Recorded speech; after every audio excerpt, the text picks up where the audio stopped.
Se conocen cerca de 10.000 especies de aves en nuestro planeta, pero ¿cómo evolucionaron en formas tan particulares? Tomemos por ejemplo a las aves del paraíso, con sus increíbles colores, formas y tamaños. Hay evidencia genética de que el ancestro común de las 39 especies fue un ave sin plumaje, llamativa, similar a un cuervo. El proceso que lleva a que una sola especie origine otras diferentes se le llama especiación.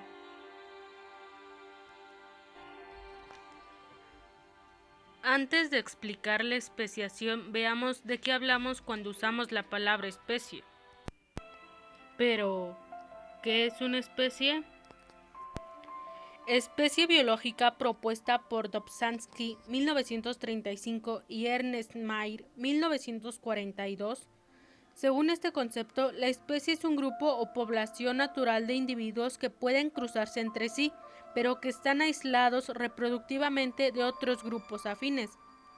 La connotación del concepto lo hace inaplicable a organismos fósiles. Sin embargo, este concepto tiene varias limitaciones respecto a organismos que se reproducen asexualmente, algunas especies de rotíferos, moluscos, artrópodos y algunas plantas vasculares. Existen también muchos casos de hibridación en los que se produce descendencia fértil y que permanecen como unidades genéticas y evolutivas independientes. Este caso se da fundamentalmente en plantas vasculares en las que la hibridación es común. Una forma en que puede evolucionar una nueva especie se da cuando un pequeño grupo de individuos coloniza una nueva área que está fuera de su área de distribución natural. Por ejemplo, una isla volcánica que emerge en el océano, lejos de la costa del continente. Durante millones de años, mientras la isla crece y reduce su actividad volcánica, comienzan a crecer plantas, pero aún no hay aves. Hasta que un día, un grupo de aves comunes en el continente son arrastradas por una tormenta y fundan una nueva población. Si estas aves pasan del continente a la isla, solo en raras ocasiones las condiciones para el aislamiento reproductivo están dadas y la flamante población de aislamiento está en el camino de convertirse en una nueva especie. Al cabo de miles de generaciones, cada población irá cambiando, debido a la selección natural y sexual, y desarrollarán diferentes formas, cada una con su propia huella genética. Pero, ¿qué tan seguro podemos estar de que la población isleña es lo suficientemente diferente como para ser considerada una especie nueva? Pongamos a prueba nuestra definición. Si colocamos una hembra de la especie continental para que copule con un macho isleño, luego de 200 generaciones de aislamiento, unos 400 años para las aves, ¿copularán? Al parecer, las dos aves todavía pueden reconocerse como miembros de una misma especie. ¿Qué pasará luego de otras 1000 generaciones de aislamiento? Ahora el canto del macho le suena un poco extraño a la hembra, pero aún así decide aparearse con él. ¿Qué ocurre si consideramos otras 10.000 generaciones de aislamiento? Esta vez, la hembra ni siquiera reconoce el canto del macho y no muestra ningún interés. Si las preferencias de esta hembra son comunes en el resto de la población, ya podremos hablar de dos especies distintas, una en el continente y otra en la isla. Este tipo de encuentros no ocurren en la realidad. En este caso, como las aves evitan volar sobre el océano, las aves de la isla y las del continente rara vez llegan a encontrarse. Como se interrumpe el intercambio de genes entre ambas poblaciones, las diferencias genéticas se acumulan, y las dos poblaciones se convierten en especies distintas. En la práctica, los científicos clasifican a las especies separadas geográficamente por sus diferencias genéticas, no observando citas a ciegas. Existe otra clase de especiación que ocurre cuando un ambiente se divide y una población extensa resulta fragmentada. Supongamos que nuestra isla crece con el tiempo y que el volcán origina una cadena montañosa en el centro de la isla y se forma un valle en la costa este. Con el tiempo, las aves del este, que cuentan con abundantes frutas y necesitan solo un adulto para criar a sus pichones, desarrollan sistemas de apareamiento especializados. Los machos compiten por múltiples cópulas y para llamar la atención de las hembras desarrollan plumajes y despliegues nupciales vistosos. En un sector del valle, los machos desarrollan plumas en su cabeza, mientras que en el otro lo mismo ocurre pero en la cola. Mientras tanto, las aves del oeste luchan contra la escasez de alimento y no desarrollan un sistema especializado de apareamiento o un plumaje llamativo. Al igual que antes, en etapas tempranas de la especiación, cuando individuos de poblaciones aisladas se encuentran, las aves del este y el oeste se aparean enseguida. Pero con el paso de las generaciones, los machos del este se vuelven cada vez más vistosos y las hembras del oeste empieza a parecerles que los hábitos de los machos del este son aburridos y sorprendentes. Pero esto no alcanza para arruinar una cita. Incluso después de 10.000 generaciones de aislamiento geográfico, algunas hembras del oeste continuarán siendo atraídas por los despliegues del macho.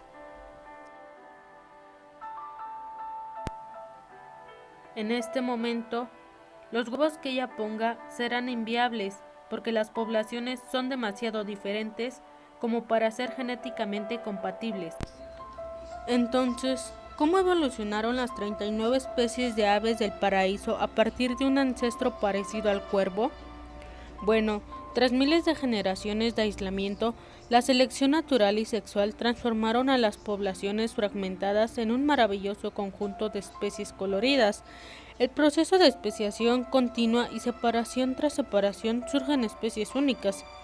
Increíblemente, las 10.000 especies diferentes de aves que podemos ver hoy evolucionaron a partir de un mismo ancestro, y es gracias a los procesos evolutivos que guían la especiación que nuestro planeta cuenta con tan asombrosa biodiversidad. Para ello les voy a hablar de los mecanismos de aislamiento reproductivo presigóticos. Este aislamiento tiene lugar antes de la fecundación o en el momento en que ésta se produce e impide la formación de cigotos. Aislamiento temporal. Los organismos pueden madurar sexualmente en diferentes estaciones u horas del día. Por ejemplo, Pinus radiata y Pinus muricata. También las cigarras pasan la mayor parte de su vida debajo de la tierra alimentándose de raíces. En los Estados Unidos hay 3 pares de especies parecidas que no pueden aparearse porque una emerge del suelo cada 13 años y la otra cada 17 años. Es por eso que los adultos de las 2 especies solo coinciden una vez cada 221 años. Aislamiento ecológico. Este tipo de aislamiento se da dentro de una misma zona geográfica y pueden existir diferentes hábitats. Como ya mencioné, una barrera geográfica limita la distribución de las especies. Algunos ejemplos son mares, islas en grandes lagos, ríos, masas de hielo, desiertos, cadenas montañosas, manantiales, etc. Aislamiento etológico. Este tipo de aislamiento se da cuando se crean o modifican señales de atracción y cortejo sexual hacia la hembra, que provoca atracción o ataques por ella misma.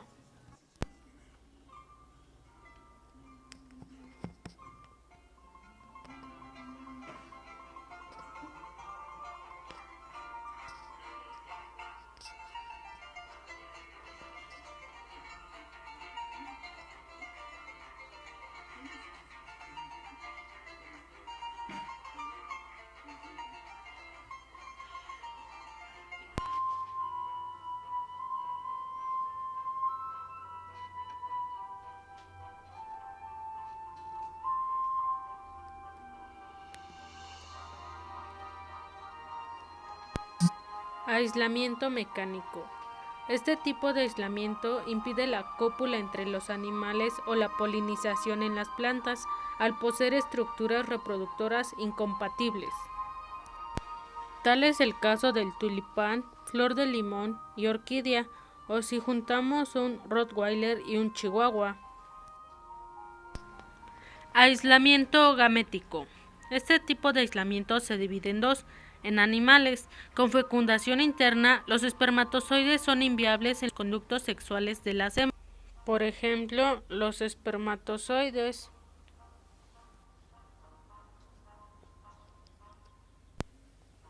Y para las plantas, los granos del polen de una especie generalmente no pueden germinar en el estigma de otra.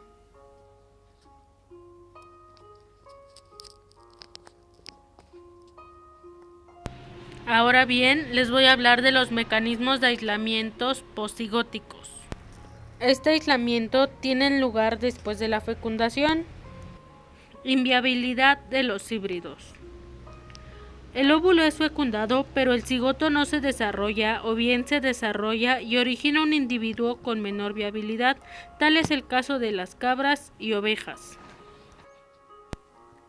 O también al mezclar un caballo y un burro nos da como resultado una mula o un mulo. Esterilidad de los híbridos. La esterilidad puede deberse a la interacción entre los genes de las dos especies involucradas, al desequilibrio cromosómico debido al diferente número cromosómico de las especies parentales. Por ejemplo, los híbridos son incapaces de producir gametos funcionales, tal es el caso de la mula.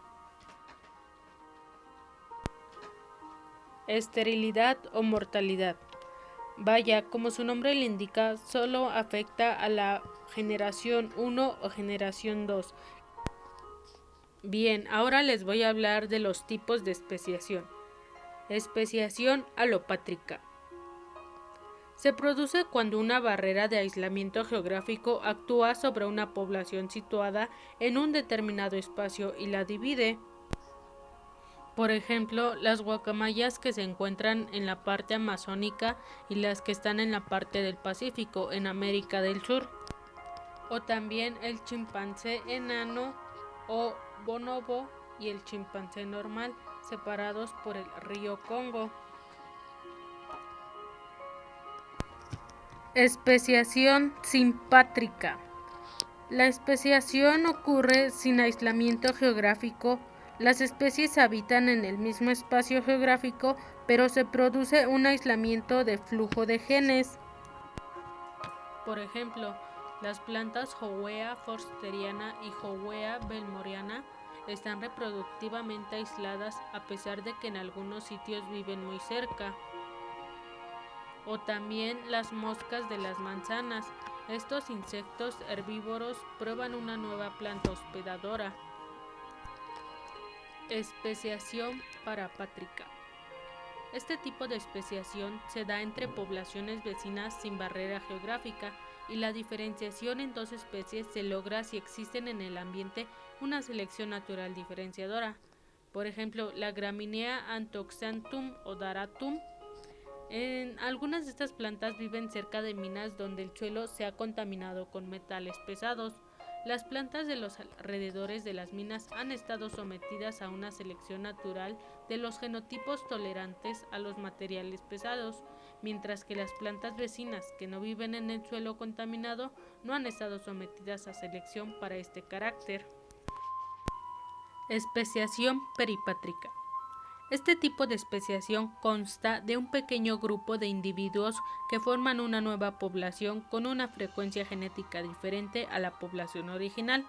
Por ejemplo, tenemos a la lagartija de mancha lateral norteña.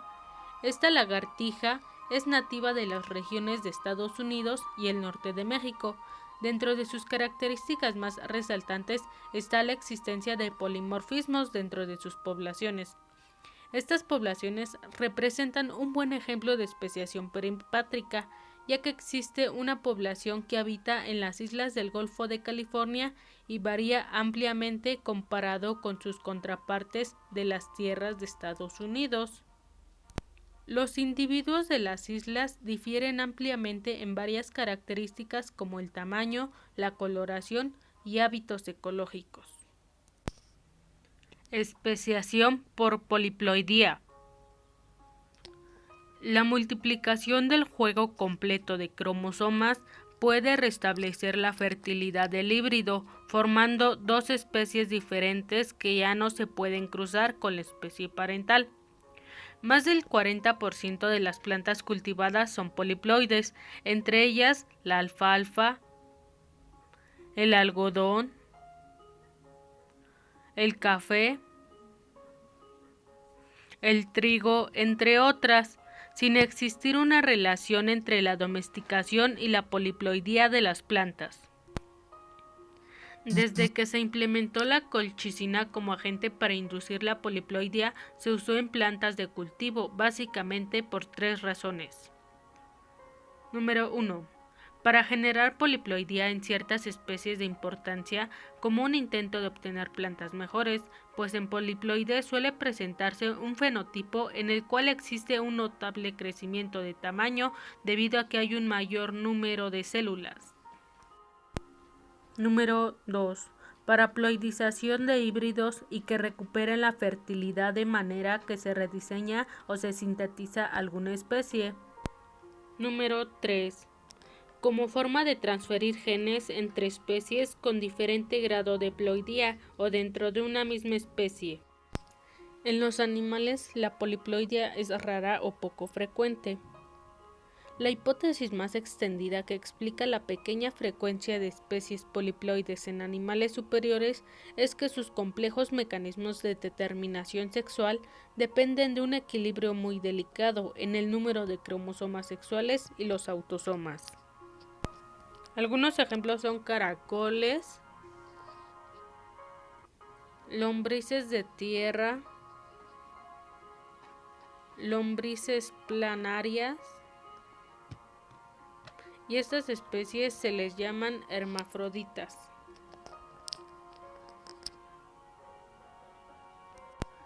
Por otro lado, también puede ocurrir en otros grupos cuyas hembras pueden dar descendencia sin fecundación mediante un proceso denominado partenogénesis, por ejemplo, escarabajos, peces y salamandras.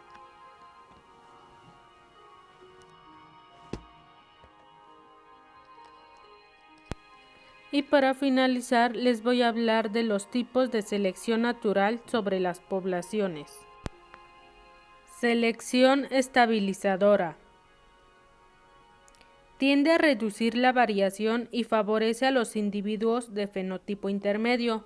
Por ejemplo, los escarabajos verde medio tendrían un mejor camuflaje y sobrevivirían mejor que en el suelo de un bosque cubierto de plantas color verde medio que los más claros, los más oscuros.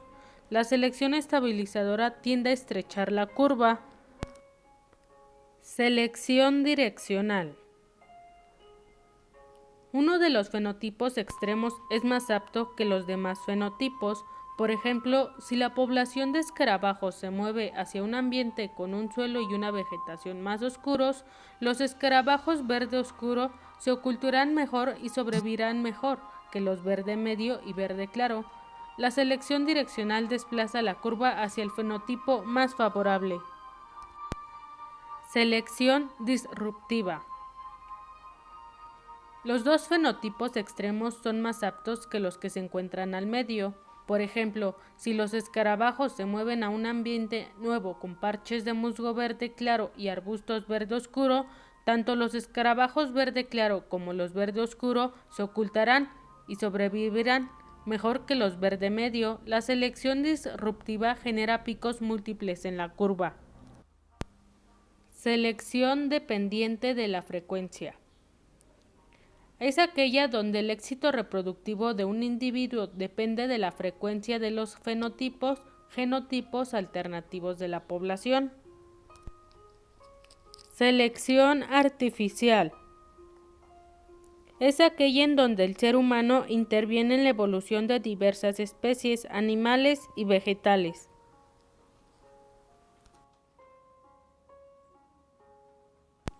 Y para finalizar, selección sexual. Es aquella donde resulta la competencia en la búsqueda de la pareja, caracteres sexuales que son favorables para ser escogidos.